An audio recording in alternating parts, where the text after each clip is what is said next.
പാരിപ്പള്ളിയിലെ സ്ഥിരം അവസ്ഥയാണ്. ഒരു സൈഡിൽ ഓട്ടോ ഇങ്ങനെ ഇടുന്നതിൻ്റെ കാരണവും പിന്നെ ഈ അവിടെ ഇപ്പോൾ നോക്കുമ്പോൾ പ്രൈവറ്റും ഇവിടെ KSRTC ബസ്സും സൈഡിൽ കൊണ്ടുവന്ന് സ്റ്റോപ്പ് ചെയ്യുന്നതും കാരണം ഭയങ്കര ബ്ലോക്കാണ്. ഇപ്പോൾ ആംബുലൻസൊക്കെ വന്നാൽ വലിയ ബുദ്ധിമുട്ടാണ്.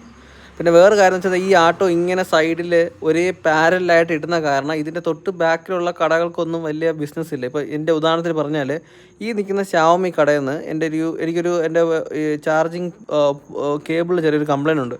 അപ്പോൾ അത് മാറ്റി വേറെ ഒരെണ്ണം വാങ്ങണമെന്ന് വെച്ചുകൊണ്ടിരിക്കുകയായിരുന്നു. അപ്പം ഇവിടെ വണ്ടി ഇടാൻ പറ്റത്തില്ല, ഇതൊരു കയറിപ്പോകുന്ന വഴിയാണ്. ഇവിടെ എങ്ങും നമുക്ക് പാർക്ക് ചെയ്യാൻ പറ്റത്തില്ല. ഇനി പാർക്ക് ചെയ്യണമെങ്കിൽ നമ്മുടെ ഇപ്പോൾ ഒരു കാറിൽ വരുന്നവരോ ബൈക്കിൽ വരുന്നവരോ ഒക്കെ ഇവിടെ നിന്ന് പാർക്ക് ചെയ്ത് മേടിക്കണമെങ്കിൽ ഇത് ഇവരുടെ ആട്ടോ സ്റ്റാൻഡെന്ന് അവർ പറയുന്ന സ്ഥലം ഇവിടം വരെ ഉണ്ട്. അത് കഴിഞ്ഞ് പിന്നെ പ്രൈവറ്റ് ബസ് KSRTC ബസ്സിൻ്റെ സ്റ്റോപ്പ് കണക്കാണ് അവരത് ഉപയോഗിക്കുന്നത്.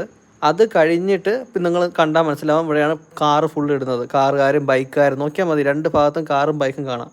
അത് കാരണം ഈ അനധികൃതമായിട്ടുള്ള പാർക്കിംഗ് കാരണം ഇതിൻ്റെ ഫ്രണ്ടിലോട്ടുള്ള ബിസിനസ്സൊക്കെ നല്ല ശതമാനം പോയിരിക്കുകയാണ്.